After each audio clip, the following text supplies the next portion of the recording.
Okay, you just won $500 million.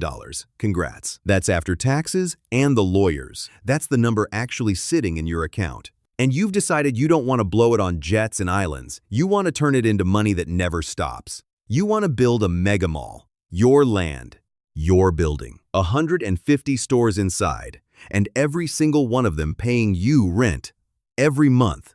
Forever. The shoe store pays you. The food court pays you. That little cart selling sunglasses in the hallway pays you too. Remember that cart. By the way, near the end of this video, that cart is going to embarrass stores 50 times its size.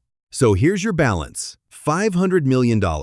Put it on the screen because we're about to watch it disappear line by line. And by the end, you're going to know exactly where every dollar of a mega mall goes. Let's build. Step 1. The land, $60 million. You can't build a super regional mall on a normal lot. You need around 100 acres. That's not a plot of land. That's a piece of the map. And it can't be just anywhere. It has to sit right off a highway exit, surrounded by suburbs full of people with money, with nothing like it for miles. Land like that doesn't hide. Everyone knows what it's worth. You're paying about $60 million just for dirt. Balance, $440 million. You haven't built anything. You own grass. Step 2. The paper phase, $35 million. Now, before one shovel touches your dirt, you burn a year and a half on paper. Architects designing 1.2 million square feet, that's 20 football fields of building. And every hallway, every bathroom, every loading dock has to be drawn. Engineers testing your soil, because if the ground can't hold the building, nothing else matters. Traffic studies. Because you're about to dump thousands of cars a day onto local roads and the city wants to know how. Environmental reports, lawyers, permits, fees, hearings where people show up angry. None of it feels like progress. All of it costs money. Call it $3–5 million by the time you're approved. Balance, $405 million. Still just grass. Expensive, fully permitted grass. Step 3. The anchor problem. And now, before construction, not after you hit the wall, every mall builder in history is hit. You go to sign up stores and every brand asks you the same question. Who's your anchor? Meaning, which giant department store is going to sit at the end of your hallway and pull thousands of people through the doors every single day? Because without one, your mall is a very expensive empty box and nobody's signing anything. Banks are the same for decades. No bank would fund a mall until an anchor or two had signed. The anchor isn't a tenant. The anchor is the reason the mall gets to exist. So you fly out, you meet the department store people, you show them the renderings, they love it, then they slide their offer across the table, and you almost laugh. Your small stores are going to pay $40, $50, $60 per square foot per year. That's normal. The anchor, the biggest store in your building, 100,000 square feet, offers you about $5 a foot. That's not a joke number. When analysts dug through Sears's leases years later, that's roughly what they found. $5 a foot, while small shops nearby paid 50 or 60. A tenth of the price for the biggest space, and you sign it with a smile. Because that anchor isn't renting space from you, it's selling you people. Shoppers drive to a mall for the anchor, then walk past 30 of your small stores on the way in and 30 more on the way out. You're not charging for square footage. You're buying a crowd. The discount is the payment. And the moment that anchor's name hits your leasing brochure, your phone doesn't stop. Small stores line up to pay full price just to stand next to that river of people. 2 anchors signed, then 4. Now the bank will talk to you. Step 4. The loan. Here's the part nobody expects.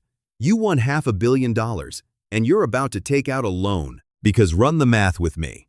You've spent $95 million, and construction is going to run somewhere around $470 million more. That's $565 total, more than you ever had. And even if you could scrape to the finish line, you'd open the doors with an empty bank account, and a building this size eats hundreds of thousands a month just to run. You need a cushion. So you walk into the bank with your land, your permits, and 4 signed anchors, and that's exactly what they wanted to see. They give you a construction loan, $150 million, war chest, $405 million cash, plus $150 million of the bank's money. A lottery winner, in debt, on purpose. Welcome to real estate. Now we build. Step 5. Moving the earth $30 million. Month 1, your 100 acres turns into a war zone. Bulldozers and excavators, dozens of them, moving literal mountains of soil, cutting the high spots, filling the low spots, because a building this size needs the ground dead flat. Then crews trench in the arteries. Water mains big enough to feed a small town, sewer lines, storm drains, gas, power, all of it underground, all of it invisible, all of it $30 million. You drive by and it looks like nothing happened. Just flatter dirt. That's 30 million of flatter dirt. Balance, $375 million. Step 6. The foundation, $40 million. Now it starts feeling real. Crews drill and dig hundreds of footings, massive concrete blocks sunk into the earth, one under every point where a steel column will stand, each one carrying millions of pounds for the next 50 years. Then the pours begin. Concrete trucks in a line, every day, for months. If you stood at the gate and counted, you'd see thousands of truckloads roll in before it's done enough concrete to pave a road to the next city. And when it's finished, a slab. A flat gray slab the size of 20 football fields. It's the least impressive looking $40 million you will ever spend. And everything else stands on it. Balance, $335 million. Step 7. The steel, $60 million. This is the montage part. This is where your mall stops being a drawing. Cranes show up, the huge ones you can see from the highway. Thousands of tons of steel arrive on flatbed trucks, every beam numbered like a Lego kit, because every single piece already has an exact home in the drawings. Columns go vertical. Beams get flown across the sky and bolted in. Iron workers walking on 6-inch steel like it's a sidewalk. Week by week, a skeleton grows out of your slab 200 feet wide, a third of a mile long. People start slowing down on the highway to look at it. That skeleton costs you $60 million. Balance, $275 million. You've burned more than half your lottery, and you don't have a roof yet. Step 8. The roof and the skin, $45 million. Now they close the box. Metal decking across the top, insulation, membrane acres of roof, sealed watertight, because one leak over a tenant's inventory is a lawsuit. Then the skylights. Long glass spines running the length of the concourse, craned in piece by piece. Then the walls wrap the outside, and the storefront glass goes in at the entrances. And there's a day one specific day when the last panel is set, and for the first time, you can stand inside your mall. It's dark, it's concrete, it echoes like a canyon, but it's a building. Yours. Balance, $230 million. Step 9. The guts, $70 million. Here's the phase nobody makes videos about, and it's the most expensive one on the whole project. The guts. Climate control first. Rooftop cooling units. The size of houses you'll need dozens, because you just promised to keep 20 football fields at 72 degrees, forever. Feeding them? Miles of ductwork snaking above where the ceilings will be. Then power. Your own substation, because this building drinks electricity like a small city. Then miles, actual miles of cable and conduit running to every store, every light, every sign. Then plumbing, sprinklers, and fire systems in every corner of every space. Security cameras, alarms. When it's done, it's all hidden. Nobody who ever walks through your mall will see a single dollar of it. $70 million. Invisible. Balance, $160 million. And your stomach is starting to hurt. Step 10. The pretty part, $80 million. Finally, the part that looks like a mall. Polished floors going down the concourse, ceilings, lighting, railings, storefront frames. The food court gets built, the fountains go in, and the escalators arrive. $15 million just for escalators and elevators. And yes, where they go matters. Hold that thought for 2 minutes. Then landscaping outside. Monument signs by the highway with your mall's name lit up at night, and striping thousands of parking stalls. Interiors, common areas, and all the finishing touches. About $80 million all in. Balance, $80 million. Step 11. The parking garage, $50 million. One more monster. Surface lots alone won't cut it for a building this size, so up goes a multi-level parking structure, basically a second building. Thousands of tons of concrete, just to store cars. $50 million. Balance, $30 million. Read that again. You started with 500. You have 30. Step 12. paying stores to move in $45 million. And here's the final gut punch, the one nobody warns you about. Those 150 stores signing leases? Big tenants don't build out their own spaces for free. It's standard. The landlord contributes tenant improvement allowances. You literally pay them money to finish their stores, plus leasing commissions to the brokers who brought them. Across 150 stores and 4 anchors, that's about $45 million, which you do not have. Balance: negative $15 million of your own cash. The bank's $150 million loan covers the gap and leaves you an operating cushion of roughly $135 million. Which sounds like a lot until you remember you now owe the bank $150 plus interest, and this building costs a fortune to run before a single rent check clears. Total project, around $650 million. Your entire lottery, plus a 9-figure loan, standing in one building. You basically built a small hospital that sells sneakers and mortgaged your winnings to do it. The design tricks. Now remember I told you to hold that thought about the escalators? Before opening day, understand what you actually built. Because you stole every trick from the man who invented the modern mall, Alfred Taubman. Taubman didn't start with the building. He started with how people walk. Your anchors sit far apart, 3 city blocks between them, so anyone walking anchor to anchor passes dozens of your small stores. Your escalators are at the ends of the hallways, never the middle, so changing floors means walking the whole corridor. Your skylights mix daylight with artificial light, so shoppers lose track of time. None of that is decoration. Your building is a machine for dragging eyeballs past storefronts. Movement equals exposure, and exposure is the real product your tenants are paying for.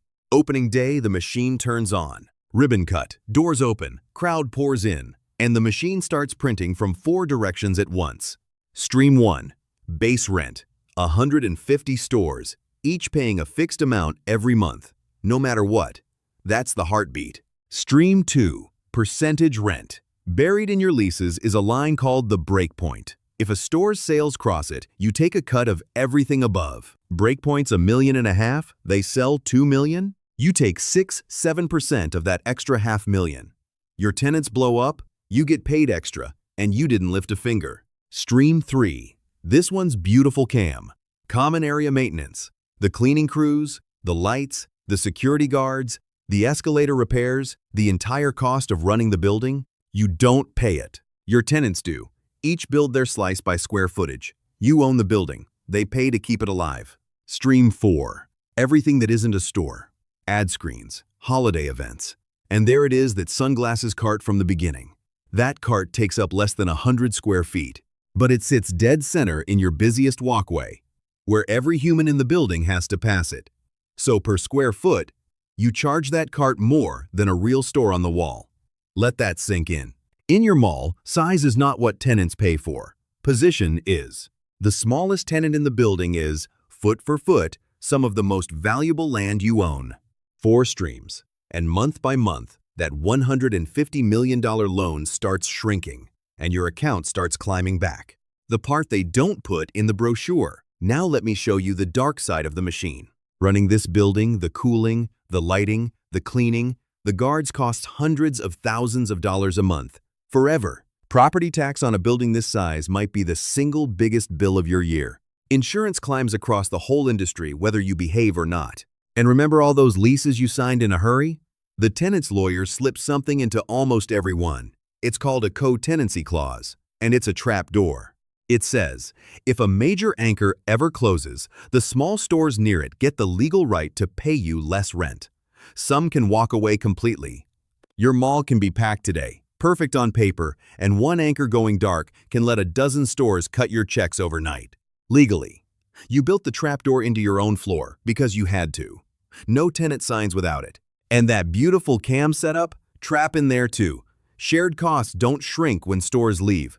Hallways get cleaned whether the stores beside them are open or empty. Security walks the whole building either way. So when tenants leave, the same fixed bill splits between fewer stores, and everyone who stayed loyal pays more. Read that back. Losing tenants raises the pain on the tenants you kept, which pushes the next weakest one out, which raises it again.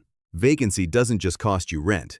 It hunts your survivors, one by one. which is why smart owners never brag about occupancy. Your mall can be 90% full and still bleeding if half that space is anchors. Paying $5 a foot and a chunk of small stores are on discount deals just to keep lights in the windows. Full is not the same as paid. Occupancy is a photo. Income is the truth. When the anchor leaves, fast forward. Because everything you built, the loan, the leases, all 650 million of it runs on one assumption.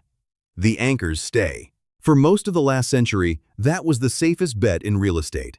Then the 2000s came, and after 2010, it got ugly fast. Department stores started dying.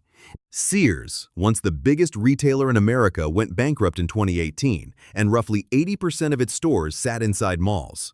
Everyone that closed pulled the trapdoor. Co-tenancy clauses fired across whole buildings, dozens of small stores paying less or leaving all at once.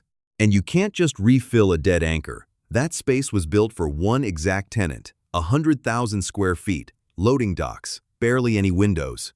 One owner spent $100 million over 3 years carving one dead department store into 4 smaller spaces. Now picture hundreds of those boxes going dark across the country at the same time. A mall doesn't die because business is bad everywhere. It dies because one piece falls out and the whole building was secretly leaning on that piece. You want to watch it happen to a real one?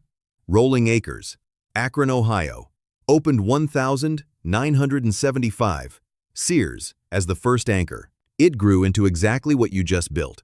5 anchors, 140 stores, a theater, a food court, mid-90s, around 98% occupied. A landmark. Then a newer mall opened nearby. Target relocated. Dillard's closed. One anchor changed names twice in 2 years, then quit. A building the owner once paid over $33 million for sold in 2006 for $1.6 million. The inside shut in 2008. The last store left at the end of 2013, and then the building just sat there. Then it got dark. Scrappers broke in and stripped the copper out of the walls. One man died electrocuted trying to pull copper from a power box outside.